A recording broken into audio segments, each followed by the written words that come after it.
and welcome. You're tuned in to the best in paranormal talk radio. This is Darkness Radio. I'm your host, Dave Schrader, along with me, Tim Dennis. Hello, Tim. Hey, how's it going? It's going well, buddy. Hey, we've got a lot going on now. I know yesterday, Tim, was our supernatural news day, and that's usually when we focus on the news. We've got two news stories that I want to talk about. And we've got a guest that we're going to bring on to discuss some of this in a few moments. But first off, Bigfoot bounty has ballooned to $2.1 million in a massive campaign to capture the creature. Jeez. Yeah, Bigfoot is out there. You better get out of Oklahoma. Just weeks after State Representative Justin Humphrey presented a bill to capture this mythical creature, the bounty, which originally was a paltry $25,000, has ballooned to $2.1 million. State tourism officials are now developing a Bigfoot promotional campaign that includes license plates, decals, an annual commemorative tracking license, and Bigfoot checkout stations, according to local CBS station. The current plan is to allow business along State Highway 259A to sell annual Bigfoot tracking permits, and profits from the sales would stay in local communities. Humphrey said the ultimate goal is to draw in tourists by providing safe, affordable fun, unless, of course, Bigfoot is real and puts up a fight. That's the article saying. So I don't know if I should be offended by this or applaud their marketing technique to get people to visit Oklahoma. Hunting a Bigfoot, and if you prove the Bigfoot exists and bring them the body alive or dead, $2.1 million. I know there's a lot of people right now that are pretty hungry that would take that chance and would probably take the trip to Oklahoma. Yeah. You think? Yeah, that's pretty remarkable. Well, that's pretty interesting news in itself. Like I said, I think a lot of it is more of a marketing technique and a ploy, because now there are a lot of people out there, I don't know if you're aware of this, Tim, that like Bigfoot and are intrigued by Bigfoot. Mm-hmm. It's true. A lot of people out there. And if you want to bring people into Oklahoma, you've got now Bigfoot trinkets, and Bigfoot is being treated in a specific way. You're going to get a lot of those Bigfooters who are going to go there for those little knickknacks and to follow the trail and have fun and turn it into a journey. I think it's pretty ingenious, personally. Financially, until somebody shoots and kills a Bigfoot for $2.1 million, and then the state goes, yeah, about that, we have to pay you $150 a year for the rest of eternity in order to pay you back on it. That's the only thing I can figure. Well, yeah, I seriously doubt you get it all up front. And then, of course, you get your cut of taxes taken out of that, federal and state. And, Yeah, it's it's not going to work out very well for people, but it'll be interesting. Let's see. Now that they've got people kind of beating the carpets out in Oklahoma for Bigfoot, do we find something? Well, we may not know from Oklahoma, Tim, but there was a big press release that just came out, and I jumped on it as soon as I could and was able to lock in our next guest. Expedition Bigfoot, the investigation series, Tim, has yielded some unexpected DNA results. Yeah, I don't know if you've heard about this, or I've been following along with season 2. The season finale comes up with the information that delves into this aspect of the story on Sunday, March 28th. What does this all mean? Did they find Bigfoot? Expedition Bigfoot is currently streaming on Discovery Plus. The series finale, as I said, New Discoveries, featuring the newly found eDNA evidence, premieres on Sunday, March 28th. She was with us last year. She's back this year to catch us up on all of these exciting findings and information. It is so great to have you back with us, Dr. Mayer. Thank you for being here. Thank you so much for having me back. I thought I might have turned it off last time. Oh, not at all. We love you. You were great. Everybody loved your visit and spending some time. Expedition Bigfoot is huge. People love this series. It's got a great following. You guys are taking an interesting tack to it. I mean, you've got a different type of team put together, not just weekend warrior Bigfoot enthusiasts, but people that are looking into the real science and understanding of this. You're a primatologist. I mean, that's something great in itself, that we've got somebody in the science realm, somebody that understands the animals and the habitats and things that would certainly make for a much more compelling investigation than just, if you nail some ribs to a tree and play some the Snoop Dogg, Bigfoot likes to come out of the woods. That kind of information doesn't seem plausible to me in most senses. But damn, that show went on forever and it did pretty well. And I don't think they ever found DNA of a Bigfoot. So this is pretty revelatory. Season 1, season 2 over. I know we talked to you at the beginning of season 1. We're catching up with you at the end of season 2. I want to know how your arc has changed. How have things moved for you from becoming involved in this program now 2 seasons deep into it? How has your overall view and perspective of the concept of Bigfoot and its existence here in America changed?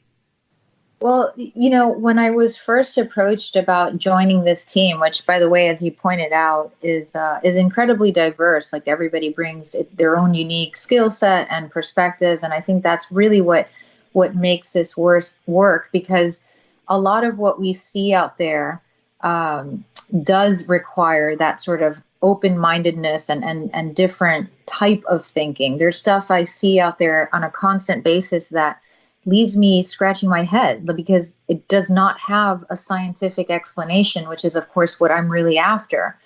But when I was first asked to join this team, I'm not going to lie, I had some reservations.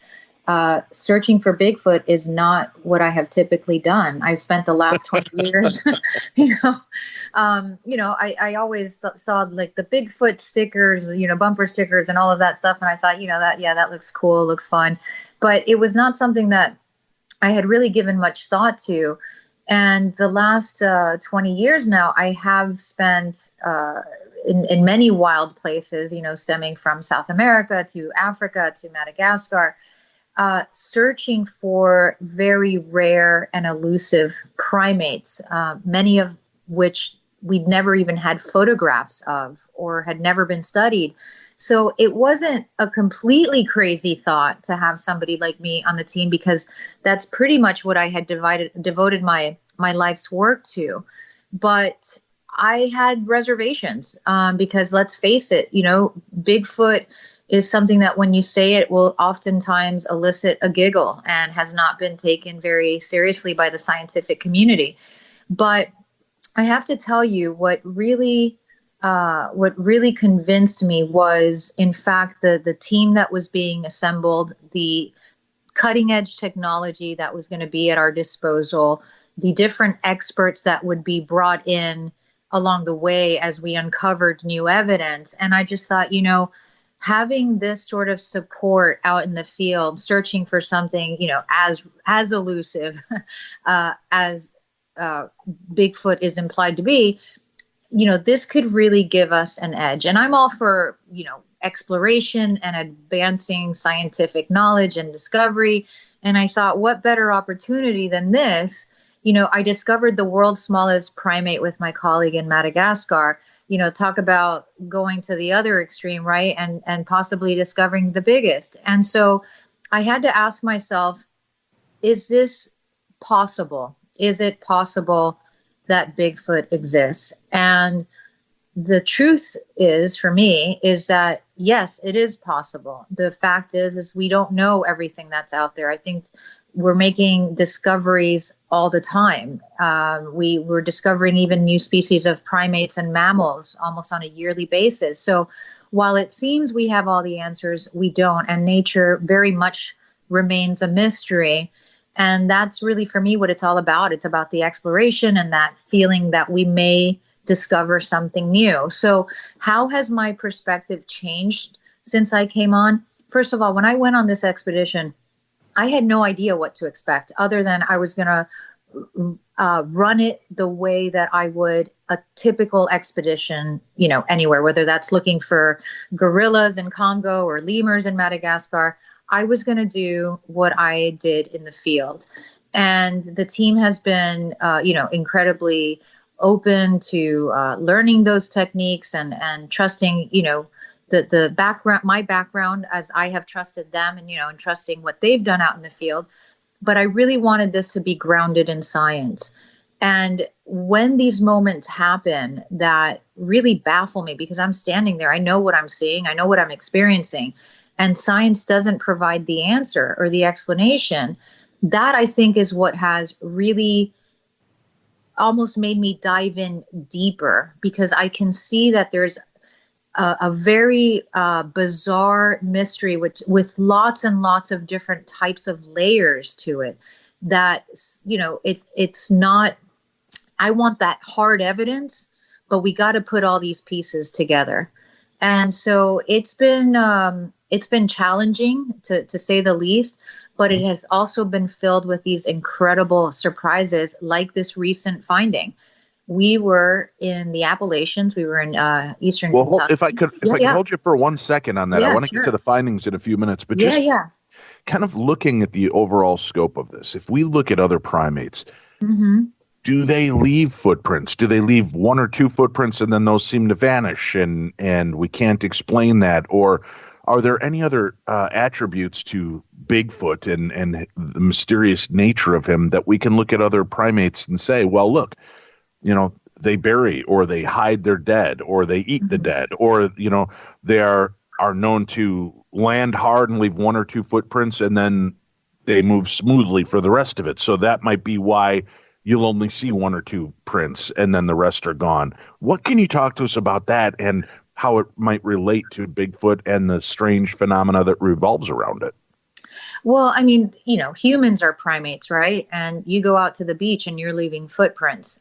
And that's no different than non-human primates, depending on the terrain that they live in. I mean, a lot of these primates live in a rainforest and there's a lot of underbrush. And so there's not really the ability to leave a footprint, if you will. But now you get them into different areas where it might have rained and there's an opportunity for the ground to absorb and cause for a footprint to be left. It'll be there because, I mean, that's one thing that as living beings, we're constantly leaving our mark on Earth. And whether that's a footprint or a hair sample or DNA, which we're constantly shedding. And I say we, human primates, non-human primates alike. And that's really true across the animal kingdom. And, tracks are something that are used to look for different animals, and primates are certainly no exception. When we are in search of Western lowland gorillas, for example, we rely heavily on tracks, whether that be knuckle prints on the ground or footprints on the ground or bent branches, vegetation that has clearly been walked through by a very big, heavy animal.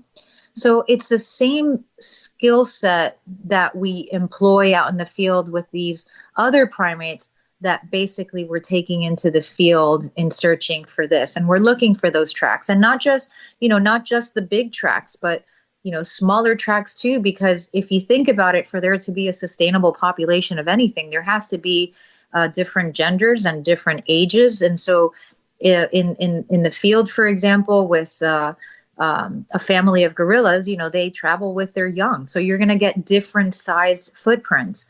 In the case of Bigfoot, it has often been reported that they're hunters. And so we also search for tracks of other animals like deer that they might be in search of. So it's about knowing the terrain and knowing the habitat, the water sources, where there's prey, there's predator, if in fact, Bigfoot is a predator. So all of these things together is what help compile the big picture. Now, do we know, the people talk about why don't we find, we find deer skeletal remains, we find other animal skeletal remains. Why is no hard evidence for a Bigfoot? And after all these years of people digging around, kicking up, making campsites, we find human remains, it seems, all too often in the wild, and those are trying to be hidden. Why aren't we finding Bigfoot, parts and pieces? And again, I know you don't have the definitive answer, but I'm just wondering if there's something in the animal kingdom that could maybe give us some insight as to why that would be that way. And that's my approach on all of this. I always try to think about, all right, what examples do we have of whatever it is that we're witnessing out in the animal kingdom that might be applicable here? In the case of finding remains, I'll be honest with you, having spent months and sometimes years at a time in environments like the rainforest and the jungles, it is very difficult to find remains, actually, of any animals. I think in all the years that I'd spent out there, I might have come across 2 to 3 different remains of animals that had been, killed by a predator or that sort of thing. In the case of not finding remains for Bigfoot, it's not super shocking that in the types of environments that they are reported to be in, that you wouldn't find that, because degradation happens very, very quickly. I think if you're dealing with a highly intelligent being, as has been suggested, it's very possible that they are, in fact, able to bury strategically, perhaps to remain hidden, because that would obviously seem to be the strategy, is to remain hidden. So, there's plausible explanations as to why. To me, the most obvious is that we don't actually often find the remains of animals that have died in the wild as often as you think. Right, because there are so many scavengers, right, that are, from birds that may take pieces with them and drop them miles away, to other big animals that will gnaw on the bones. To just the natural elements that will destroy it. So it's one of those things that, until we have that piece of, concrete physical evidence, I'm gonna keep searching. But there are explanations as to why we haven't found that specifically, even though it seems unlikely. Now, going out and working in this environment, I know we briefly touched on this when we spoke last year. Does this impact and affect your life and your career in what you've done by looking for something that some people consider to be mythical or a complete hoax and a fraud? Does that impact you either positively or negatively? Well, I think, look, is it too bold to say I don't really care what other people think? I like that. Nope, that's a great answer. Because I honestly, I really don't. I've never based any of my life's decisions, on what other people may say or think. I think that would be a terrible way to live. The truth is that I have had both criticism and praise in my role on these expeditions. Some from fans had been following my career for the last 20 years, who said that they were disappointed, right, because this didn't seem like a serious subject, and others who have said, thanks for lending the scientific voice to something like this so that it can be taken seriously. And it's the same from the scientific community. Scientists are very quick to dismiss stuff like this and to judge harshly.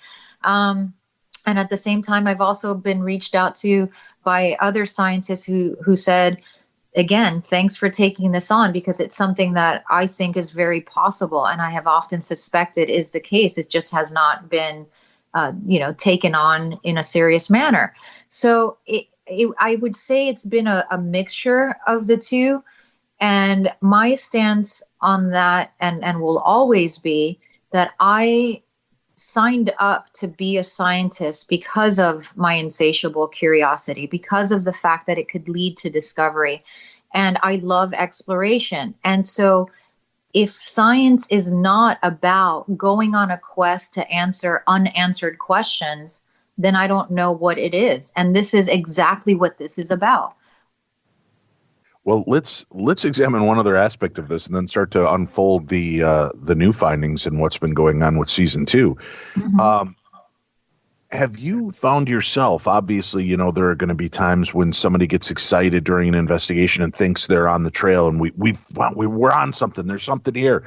And you, of course, with science have to step forward and go, well, it could just be a really agitated beaver, right? Yeah. It's Bigfoot. It's just an irritable, a raccoon with irritable bowel syndrome. Yeah, that could be what we're dealing with.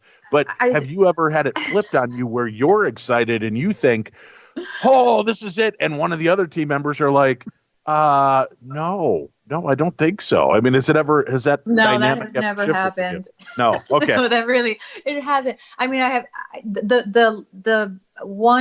the first example you gave made me laugh, because I think at some point I may have said to Ronnie, that's just an excited squirrel or something like that.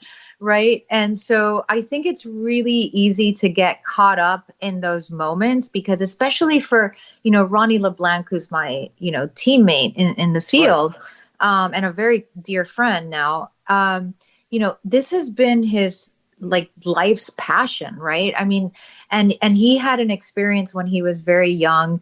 He was just a child. And so for him, I can see why you would get carried away in those moments. You would get really excited because that's what you're looking for. That's what you want to find. And so unfortunately, I have the tough job of being the dream crusher so many times while we're out there because there can be no emotion in science, even when you think you're on the brink of a discovery, unless you can't get excited. And so I'm always the one who looks at something, I might initially think, oh, wow, that's pretty cool. But then that's as far as I will take it until I can determine what it is. And in the case of footprints, for example, we've come across a few tracks where initially looked pretty promising. And then after a little bit more analysis, I realized, nope, that's most definitely, either a bear or this or that. So I get how it's so easy to get caught up in those moments, but in science, you got to keep that sort of emotion out, and you have to really think logically and with your head and not get excited till you can really make that claim. And it takes a lot for me to make that claim because I want to get it right. Right. Yeah. Because again, although you don't care what other people think about your studies and your way, you also want to make sure that what you present and what you come forward with doesn't make you a laughing stock. You want that if the egg is going to be broken, you want the best omelet to come out of it. Right. And truthfully, I have built this long career on being honest and being credible. And that credibility is everything to me, which is actually why a lot of those comments, whether I care or not, they are hurtful. When you get accused of not presenting the truth or faking stuff or, or whatever, the truth is I would not be a part of that because my credibility to me is everything. And so, no, I would not make a claim unless I could 100% stand behind it. Doesn't mean I'll always be right. People make mistakes. Scientists make mistakes all the time. But not until I believe that something is irrefutable, that I would feel very confident presenting to a scientific community, my peers, and really bringing that information out. I reserve that until the very end, until I know I can be sure. That's perfect. Let's talk about season 2. What, aside from this, which we're going to start to uncover as this unfolds, the main reason we brought you on today, what from season 2 stood out to you as some of the most aha and exciting moments? Oh my goodness, there were truly so many during this expedition. We started off in Kentucky, and boy, it was incredibly challenging. I was surprised how like an actual rainforest it was, with the heat and the humidity and these incredibly steep hillsides where it felt like we were just climbing up a building. And it was rough going and slow going, to be honest with you, in the very beginning. And, a lot of what people see on the show, it looks like we're making very quick finds, let's say, right? But the truth is because we're there for several weeks at each location. And in order to get the material in, right, they have to edit that material within those hours. But, there's days where you feel like, wow, we're never going to get anywhere. Like there's so much terrain. We're not finding anything. But then lo and behold, we find something that leads us to where we need to be and gets us closer to where we need to end up. And that is, it's in science, it's just how it progresses, right? It's not always that quick draw. In Kentucky, we had several really cool findings. To me, the most striking was definitely what Ronnie had always described to me as a tree structure. And I never really quite knew what that meant. I mean, I could imagine what that meant. But he would describe it, and I would look around in the forest and I'd see things kind of lined up, and I'd say, is that a tree? Is that what you mean by a tree structure? And he'd say no. And then we were walking one day. It was getting really dark, and my light hit what looked to me in that moment. I knew like that is exactly what Ronnie means when he says tree structure. It was just this massive, very orderly, weaved together structure. And when you're in when you're in a forest, everything is in complete disarray. And what actually catches your eye is when things are not, and when there's order, like that stands out. And this really stood out. And when I pointed my light at it and I said, Ronnie, take a look at this, his eyes widened up, and I knew that we had found something different and special. I wasn't sure what we were looking at, and I can't even tell you with certainty what made it, but this was different. And so it was because of that I collected a soil sample there. And the same holds true in Washington State. There were days where we were coming up short. We weren't coming up with anything. And then there were days where we couldn't keep up. Russ was somewhere perhaps up high on a ridge, and he'd find something exciting. And just as we thought we'd head over there to check it out, we would find something exciting. And then we were calling Bryson to the action. It was just like we almost couldn't keep up at that point. We had so many strong leads. That's got to be exciting and kind of scary all at the same time, isn't it? Because when you get like all of a sudden you start getting a lot of strong leads, it takes you out of the realm of what if, and now you're into the realm of could this be it, right? And what are we going to do to make sure that we're preserving everything we're about to do and do it right, and you don't want to mess that up. No, you don't. And especially when, because, you're fighting the elements, right? So with prints, you're fighting, with prints or anything else, you're fighting rain or hail or anything else that can happen. Windstorms, it happened while we were out there several times over. And you're not always precisely prepared because sometimes you're finding the unexpected.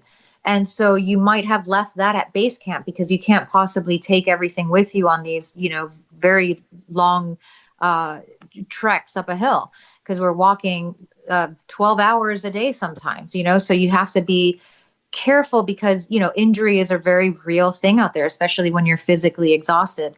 So it's a tricky one. And especially when I've noticed, people get excited. You found something. The first thing they want to do is touch it. They want to pick something up. They want to put their hand on it.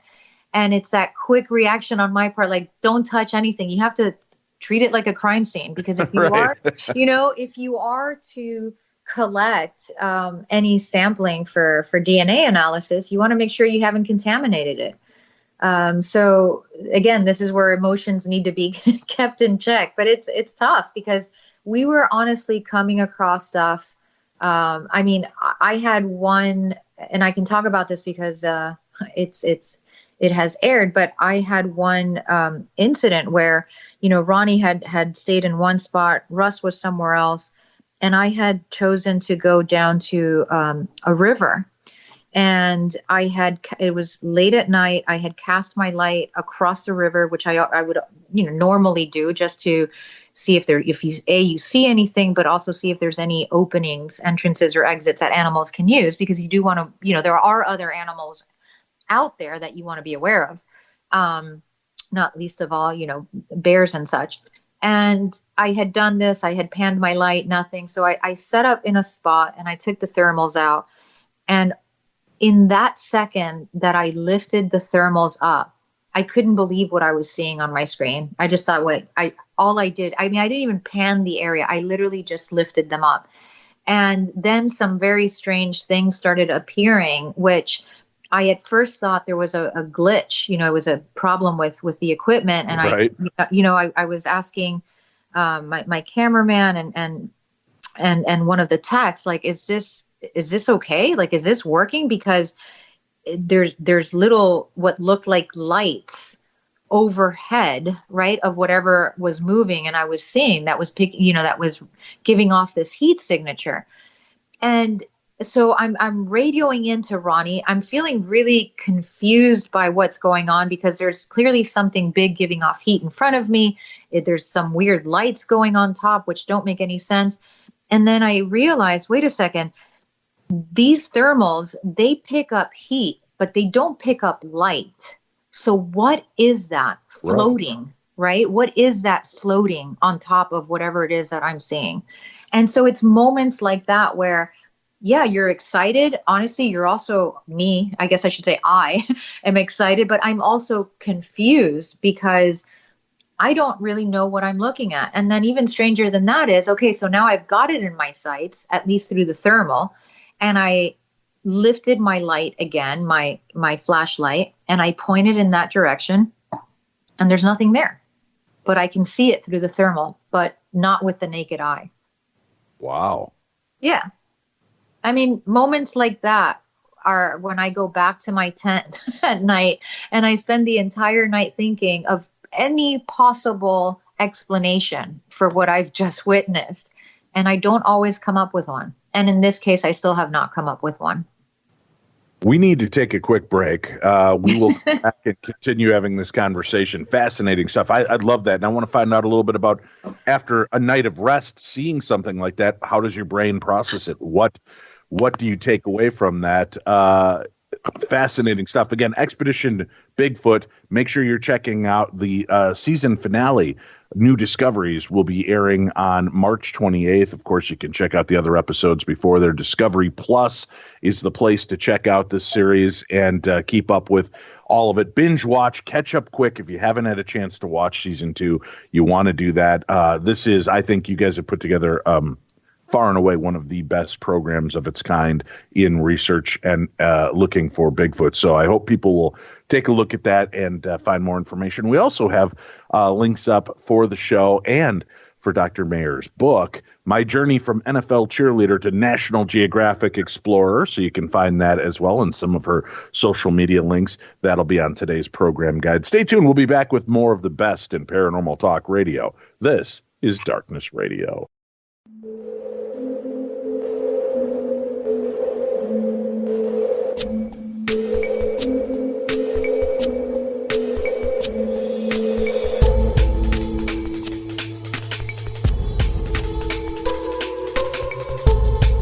We're back with Dr. Mireya Mayer, our guest today from Expedition Bigfoot.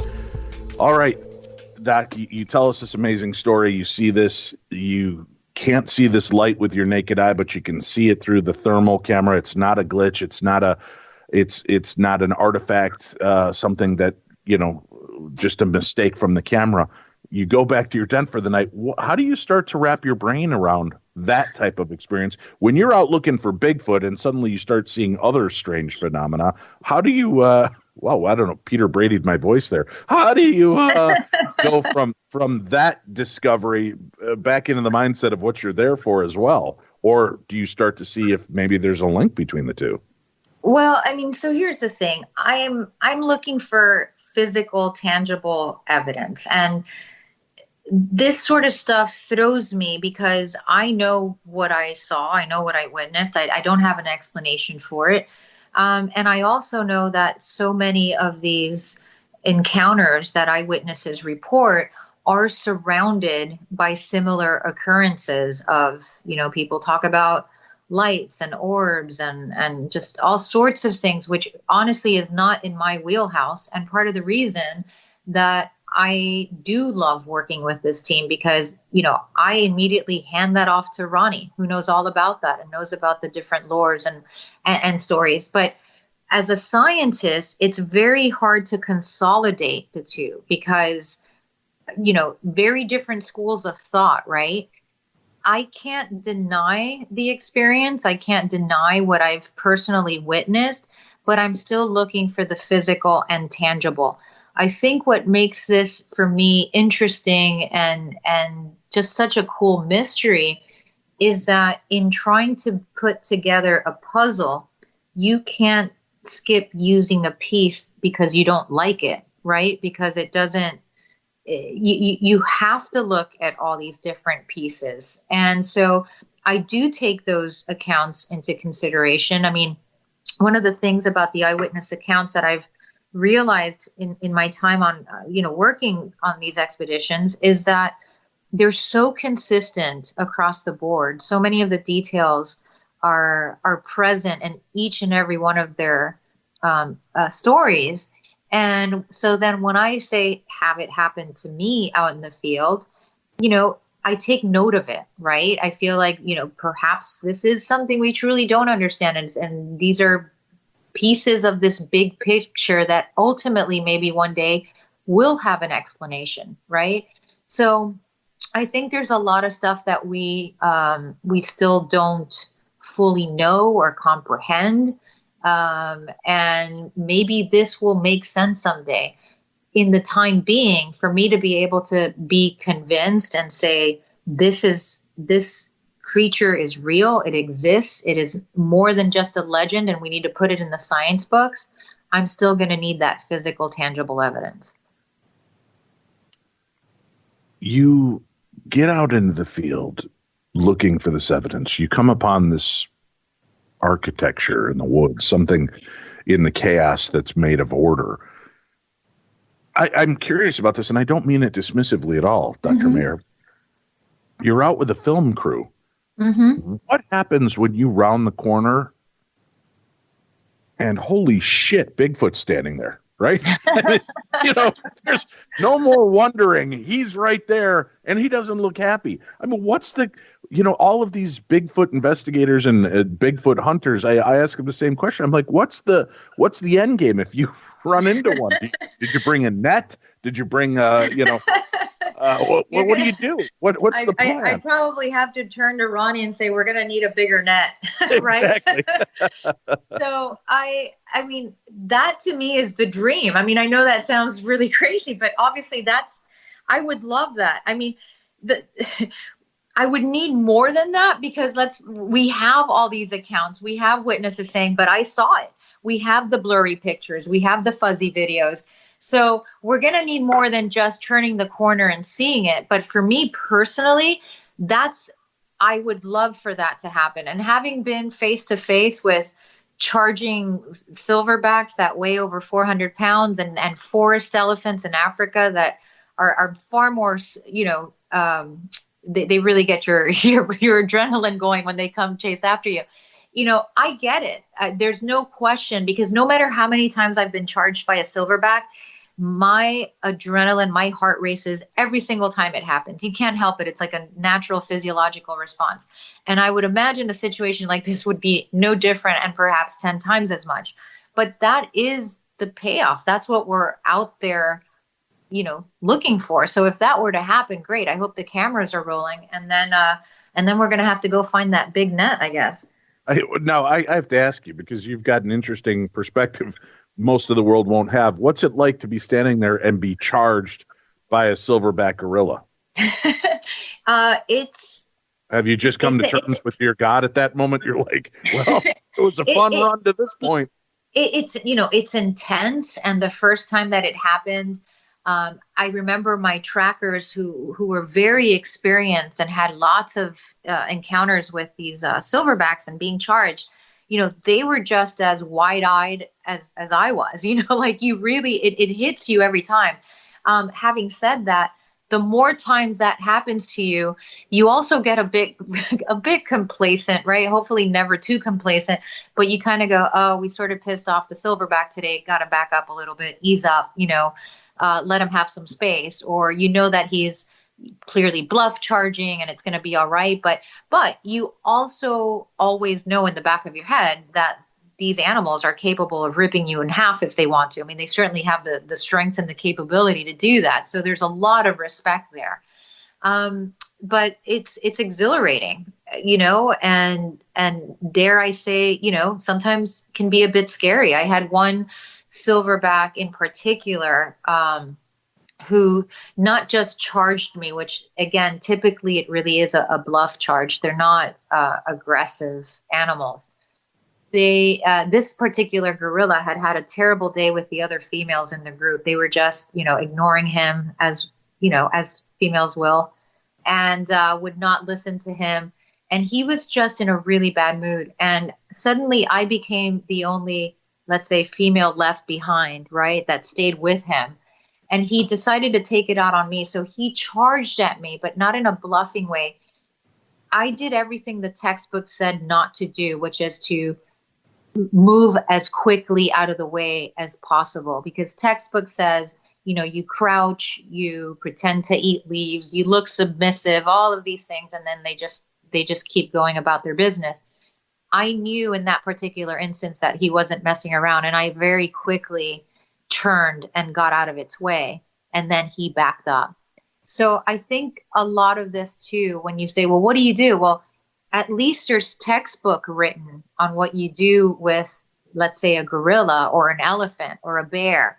But there's no textbook written on what you do if you were to encounter this creature, right? So I'd have to say, say cheese for the camera, please, right? Like, let's get one great picture in at the very least. But very different with gorillas. You know what their behavior is going to be. You know that it's typically a bluff, and you know what to do not to further piss it off. All right. Yeah, I was just curious. I mean, do they not have a protocol on set to say, hey, guys, gals, if we run into a Bigfoot, here's what we're going to do. Here's how we're going to, we're going to break out the Reese's Pieces and try to leave a trail and see if they'll follow us. We're going to, obviously Ronnie is our bait, so we're going to trip him and make him stay there while we go get the rest of the, catching. What exactly, or have they not put together?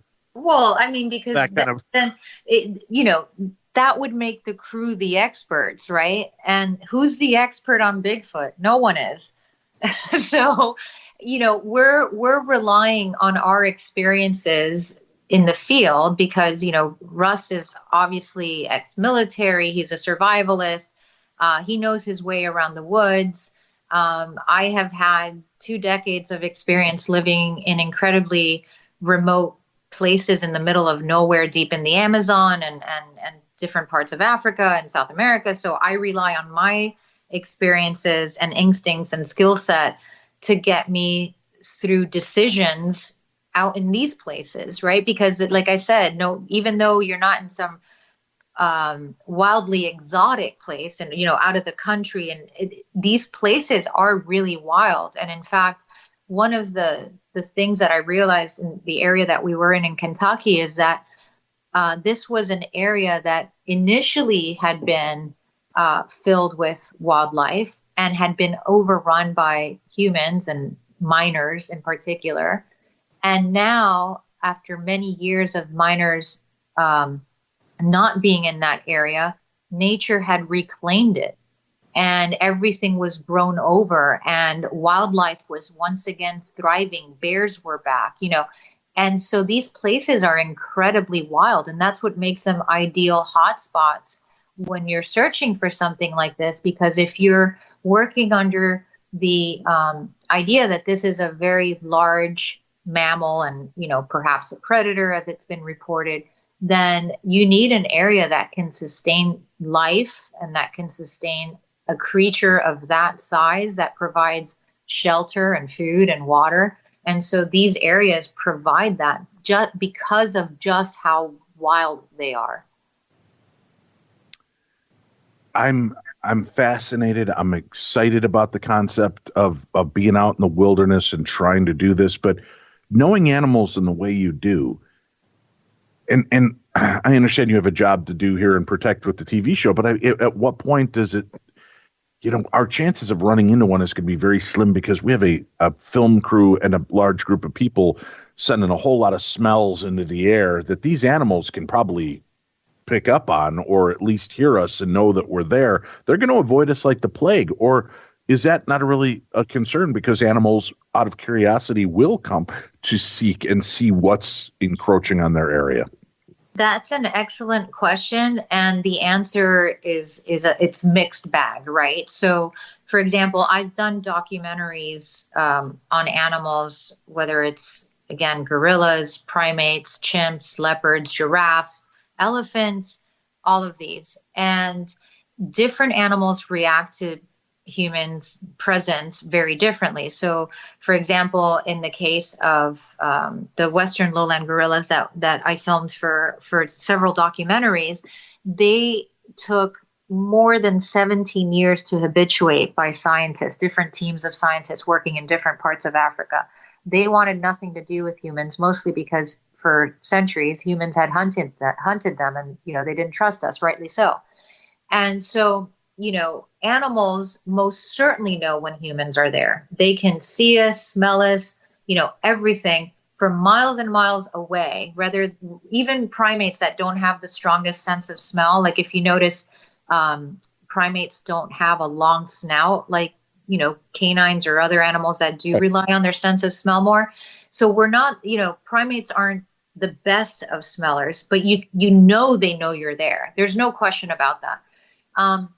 However, because primates are so intelligent, they also have a very curious nature.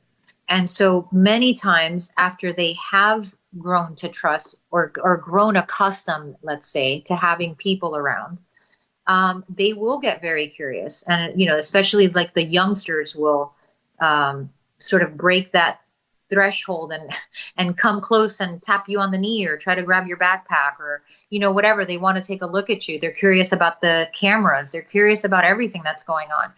And so you have to assume that since we're dealing in areas in and around the United States, in these cases, with these expeditions, you have to assume that whatever is in those forests is very used to people, because find me a place in complete isolation and devoid of humans in the United States. And the truth is there is none, right?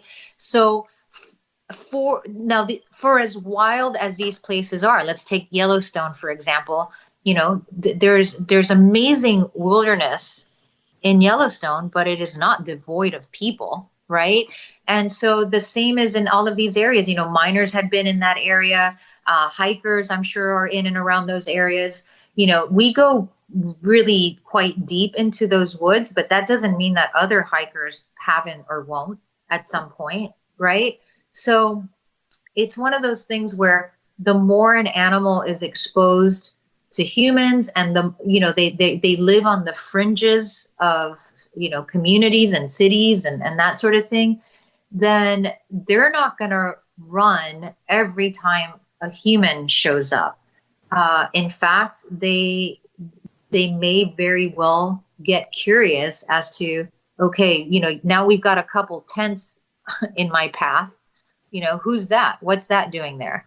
And animals will do that. Like they'll come out and they'll check out to see what's now in their turf. So it can work either way. I've been on a lot of these expeditions with a film crew. I like to keep my film crews small, which in this case they are. Russ has one cameraman, and we've got a team of two, right? Because there's two of us. Right. And so our footprint out there is actually quite small. And we do try to be very respectful with, sound levels and even our light footprint, and all of these different things. But having said that, it's not something that that should really be interfering in observing animal behavior, because they're used to it. Now, you've gone to these locations, you've been collecting samples to try to understand what is there, what kind of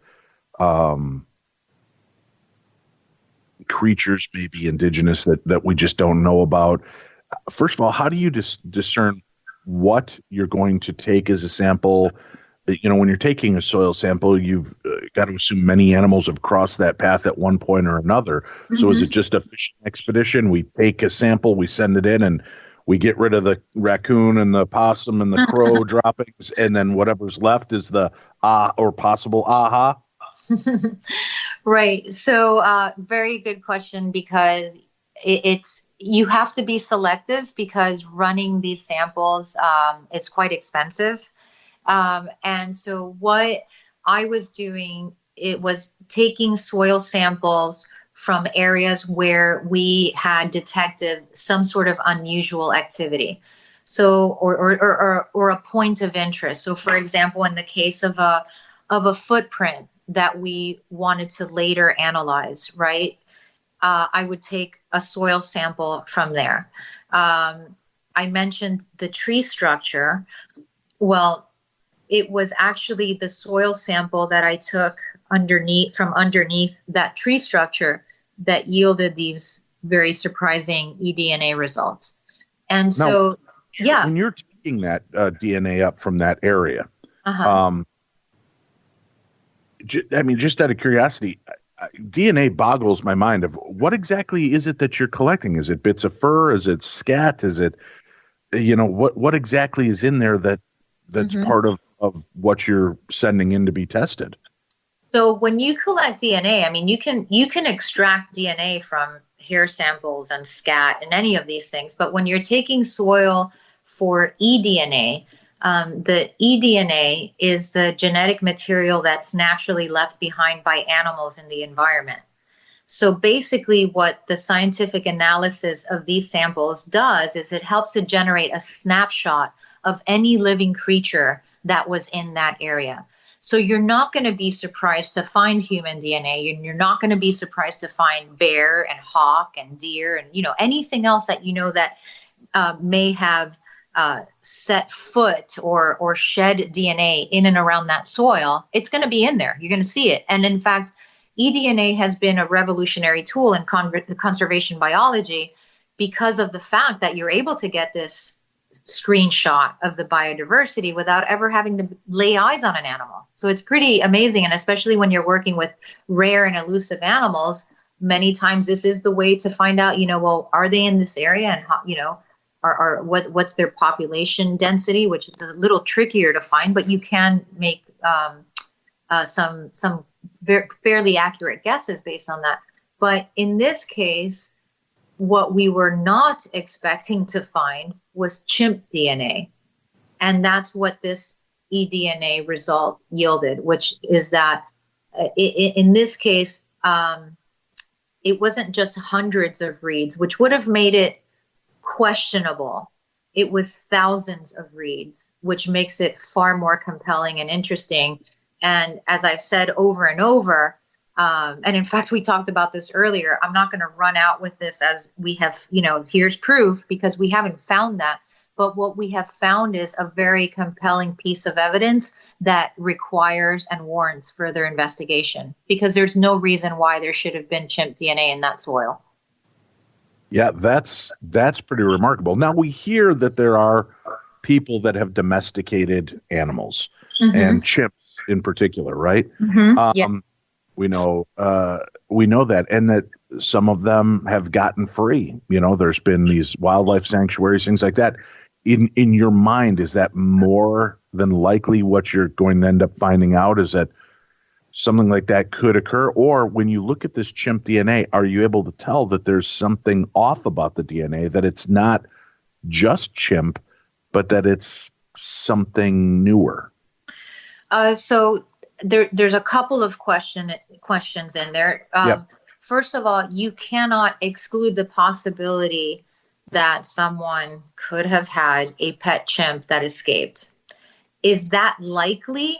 No, not in the areas that we were in, and there are no reports at all whatsoever of that. And the likelihood of finding that sort of DNA in that particular spot, that point of interest, makes it even far less likely, if you know what I mean. So now we're looking at sort of, let's call it, multiple layers of possible evidence in one spot. So I don't think that is it possible? Absolutely. Is it likely? Not in my opinion. So that's one part of the question. The second part of the question is, could it be something that's, I believe you said, part chimp and part something else. And this is where the further investigation is required. I mean, these are results that not just surprised me and the team, it surprised the geneticists working on it at UCLA. None of us were expecting to find something like this. And now we got to start asking some tough questions, and we're going to have to start breaking this down and looking into it further. But so far, let's call this a preliminary result. it undoubtedly yielded the chimp DNA. Now, whether, in the results, and I mentioned this before, not surprisingly, there was human DNA in there, as there was hawk and different types of rodents and, just different animals, like I said, that you'd expect there. You'd have to take a closer look. And when you're working with eDNA, it's tricky because when you take, say, a blood sample, right, its chance of being degraded or contaminated, all of these things, right, is far less likely than when you're working with eDNA, where you have a sample that you don't know how long it's been out there. You don't know if it's been degraded, and because it's exposed to the elements, it's a bit tougher to work with. So it's also limiting in that sense as to what you can answer with that sort of sampling. But it definitely has given us a very cool thing to keep studying, and some hope that we might be onto something. So I've got to ask you, you collect these samples from all over, you send them in, and then you get the phone call, Dr. Mayer, there's a lot of chimp eDNA here. What was that initial moment like for you? I was shocked, and I thought I was misunderstanding what they were saying. And then the geneticist shared a screen with the results and the findings, and I could see the word pan, which is, of course, the genus of chimpanzee, and it was underneath, Homo and all the other genuses of the things that they'd found. And I'm looking at it, I'm saying, pan? You mean as in chimp? Like, it just was not computing that that's what they had found until she very clearly said, yeah, we're really surprised. And it's definitely raised some eyebrows, and this requires further investigating and, more manual analysis, because it's just like, it was really shocking to everyone. Now, when you play out and you show a location that you get this kind of activity from, are you concerned that there's going to be more contamination because people are going to go out to that site and start investigating it, looking at it, trampling it? What can you tell us about that? Well, that's always been a very real problem and concern in conservation work, because when you've got animals that have either not been described before, newly discovered, or that you suddenly habituate, and so now people are able to go and observe them, you're bringing people in, and that does have a real, it's a real problem for conservation work and exposure to diseases, because, of course, primates, we're all very closely genetically related, and so they can catch, a common cold can kill them right out in the wild. So we think about all this stuff, and most of the time the cost to benefit, is in favor of the animal, right? So in many cases, it brings economic, it helps an area to survive economically by having ecotourism, and by animals being kept alive. The very poachers that we hire to help us track now have steady jobs, and they want the animals alive, not dead. And you have to put a lot of strict policy in place and protection and all of these things. And so if in fact, we had evidence of such a creature really being out there, I think that these would all be very serious considerations, modeling after animals that we protect in other parts of the world, in the wild. Now that you know this and you've been in there in that area and going back, when I filmed an episode of Paranormal State, and we went to James Gilliland's ranch in Trout Lake, Washington, got 14 years ago. And we were watching the skies, and we were all excited about, the possibility of UFO and contact. And I remember Ryan looking down on the ground. He goes, what was that? Something just ran from those bushes. And there were these claims of a creature, right? Mm-hmm. And everybody just kind of froze. And I thought, I didn't see anything. So I'll be the ballsy old man, and I'll start running. Let's go, right? Right. And I start charging into it, and I ran to this little thicket, and I realized it was a den of something. Oh, wow. Right? Because I remember literally kind of jogging up to it. I wanted to take your moments when you're on TV, right? Because you don't know if you're going to end up on the editing floor. So when you're with a bunch of college kids and they say, "What was that?" and nobody moves, and you're the first, I know I'm going to be on TV. So that was my main thought. I go running in there. Note to self. Right. Dr. Mayer, I run in and I see that pit. That's why I always ask, what do you do when you find it? Because I ran in and I realized, oh, this is definitely a den for something. And I just stopped and I put my arms out and I slowly turned around and I said, oh shit, something lives in here. And everybody else was like, what? And I'm like, it's moment of, wait, there really is something there. Hold on, back up. How do you, going back in there, knowing that this is something's habitat, that this is something that they've created. Now, do you have to go in with a different set of parameters because you might be open to an attack? You might, maybe you can help us understand this. We hear bad things in the news all the time about chimp attacks.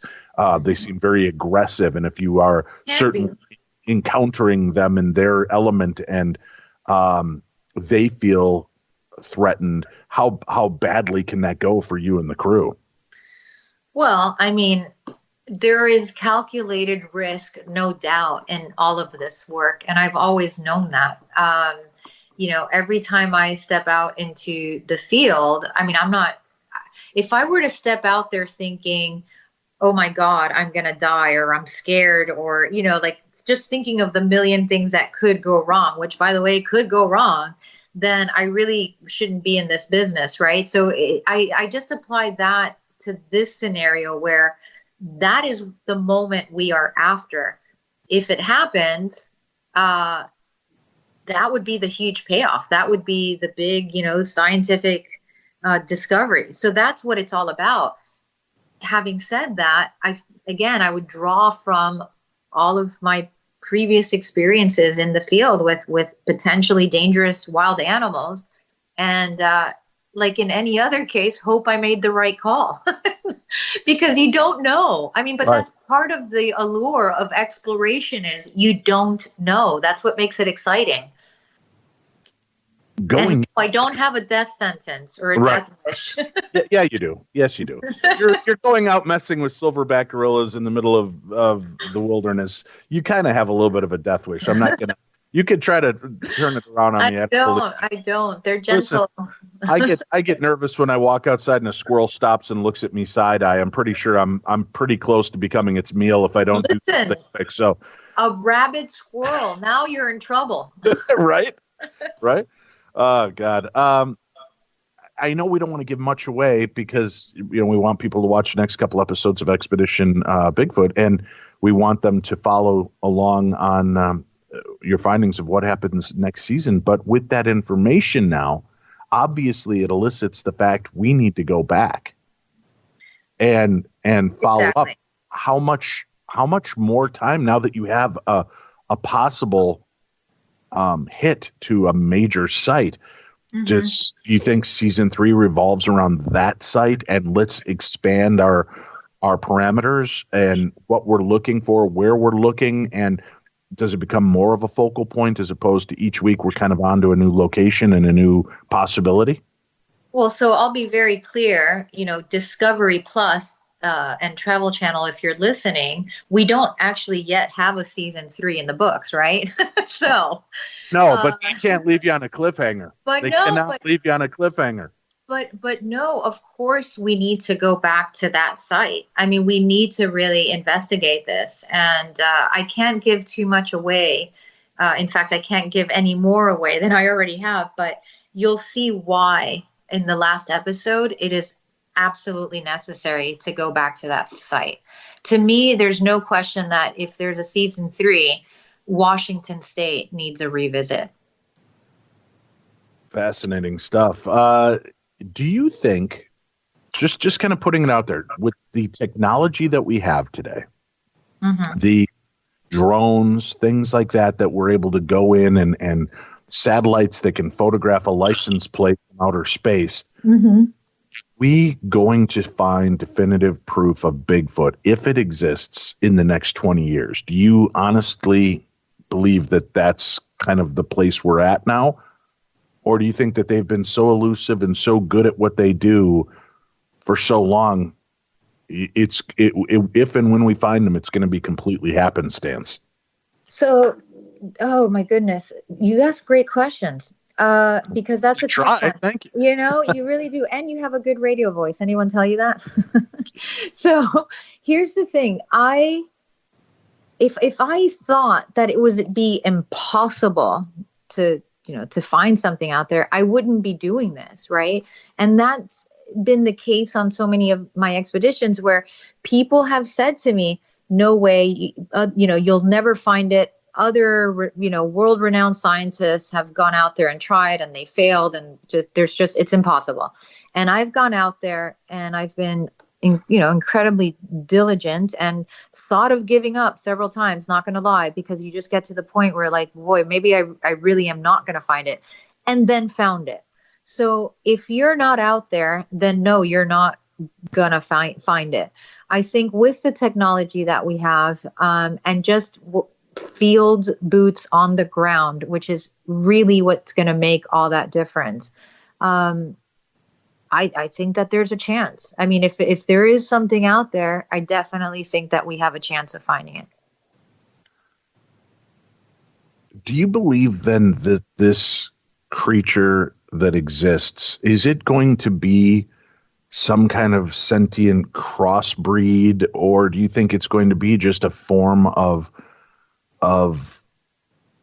primate that is all unto itself, that it's not some aberration. It's not a human monkey mix that we're out there. It's not the missing link. What are your thoughts at this point? If you were put to the test today to kind of discern what you believe this creature is? I mean, all I have to go on is the eyewitness accounts, which really point in so many directions, actually, when I think about it. So many traits are very primate-like, and again, humans are primates, so not surprising. And then so many of the descriptions are more of an ape man, more of a hominid type. There's no guesswork inside to say or to answer that. I'd like to think that whatever it is, and if it's found, that people would be respectful that it's a living being, right? And not want to run out and go on these hunts. I heard you earlier, right? So I have no idea what it might be other than what I've heard from the different witnesses and their descriptions. But surely excited to find out.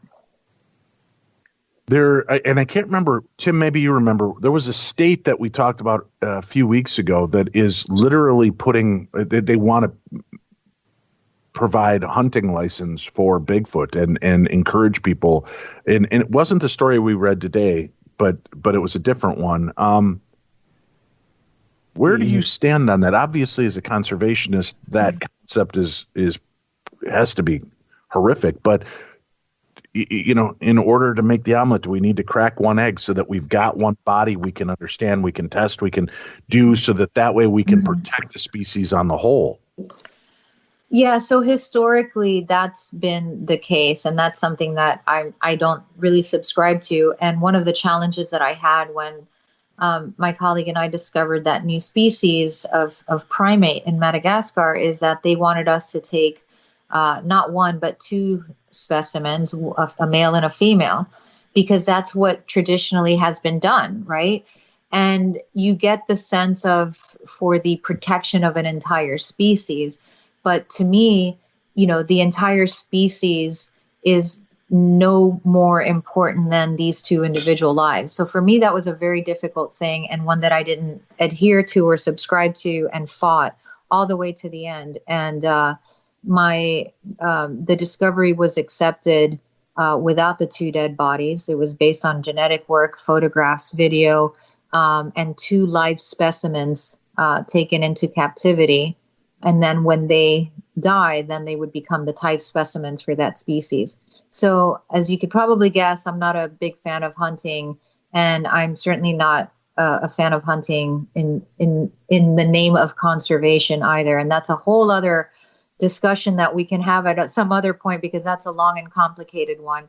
But I actually agree with you, having overheard the conversation earlier, that I think it's a brilliant marketing technique that they've done to get people to race over to Oklahoma. All right. What else is going to bring you to Oklahoma? I'm sure there's tons of great things in Oklahoma, but really the marketing strategy just happens to be pretty fantastic, in my opinion. Yeah, it does. It'll be fascinating to see. But now we've got more outsourcing or crowdsourcing than ever, right? I mean, like I said, technology is at an all new level, and there's cameras everywhere. Which doesn't that then kind of also lend itself to, we should have something better by now? You would think so, but then you get into all the theories surrounding why you don't have those better things, which again is that's out of my area of expertise, but people have a zillion explanations for that. So let me throw out a strange one. This is just crossing my addled 53-year-old brain, and let me ask you: could the reason that everything looks so foggy or shaky or blurry around them is that we do know that there are animals that create their own conductive or electric surface? When I had hair, when I would walk along carpets, it would, I'd get static charges, things like that. Could this creature emit an electric field or an electromagnetic field that could distort the way a camera or something perceives it? Well, so as you probably know, that is one of the theories out there, and that's I didn't know. I thought that's definitely one of the theories out there, and one that Ronnie will often use to argue as to why so many of these pictures are blurry and why we can't get a good shot. So again, there's so much mystery surrounding this, and so many of the different points used to defend why we don't have, concrete evidence is really out of the scope of the scientific realm. And it doesn't mean that that's, it's possible, but I'm looking for the stuff that I can, publish in Nature. So again, doesn't mean I dismiss the rest. It's all part of the big picture. But you did. Listen, you've just said that you were able to show this thing because you had video and photographs of those other two little primates. Well, if you've got this, you can make that theory now, right? Saying it distorts pictures. It's got an electromagnetic field. It's distorting our visual perspective. I mean, you can say that, but I won't say that. Come on. Oh, man. But maybe we just got to bring you on the show just so that you can say it. Like, you can take a snapshot and you go, see, there it is, but it's blurry, and this is why. That's right. Case closed. Let's leave these poor fellows alone. Fair enough. No, that'd be. I'm telling you, guys, get me on an episode. I'm the most uncomfortable human being in the out of doors, so you'll have just some comic gold out of that. But I love it. I would love to get out there and research to see if we could make these connections. Let me ask one other quick question before we let you go. So there was work done. Dr. Melba Ketchum did some DNA work on Bigfoot and took quite a hit and, quite a bit of abuse in the field because of her interests and wanting to find these answers. Do you see that work like that should continue in spite of how the outside world keeps reflecting back to somebody like Dr. Ketchum, or do you see that there were truly major inherent flaws in the work that she was doing that would, kind of propagate the she's gotten? So here's the thing, two different issues. I'm not going to comment on the work because I'm not extremely familiar with it. I know that there were some, flaws that were pointed out by the scientific community as far as the samples and the analysis are concerned, but I don't know enough about it to feel comfortable commenting on that. But to answer your other question, I think that there is going to be criticism until it's accepted, but that doesn't mean that you should start searching, right? So I've spoken to Dr. Meldrum as well about this, because he's become an expert in this field for, gosh, I think he's been working on it for more than two decades, right? Dr. Jeff Meldrum. And he received a lot of backlash and criticism, and we've talked about that. But the truth is if you're sticking true to science and adhering to proper methodology, there is no question out there that you should be barred from trying to answer, especially one that has captivated the attention for as long as Bigfoot has. I mean, think about how long this has been out there in Native American lore, and the fact that every tribe has a different name for it, but all their descriptions are the same. And you've got tens and thousands of eyewitnesses coming forward with their stories. And again, even if all of those stories are not true, if one of them is, then why wouldn't you want to investigate it? Agreed. I'm on your side on that. It's exciting stuff. Dr. Mayer, I know you're busy. Thank you so much for sitting in with us and giving an hour of your time today. We'll look forward to talking with you again at the start of season 3. How about that? I would love that. Yes. Perfect. The date. Thank you so much. We have a link up for Dr. Mayer's book. We've got a link up for the TV series and information regarding the season finale. You want to check that out, and a link to her website. It's all on today's program guide. Remember, tonight, folks, we have Holzer's Ghosts live video stream on Darkness Radio's YouTube channel and Darkness Radio's Facebook page, as well as my Facebook page. So make sure that you tune in tonight. We'll go deep into last week's episode, Don't Send Them to Heaven, and discuss that.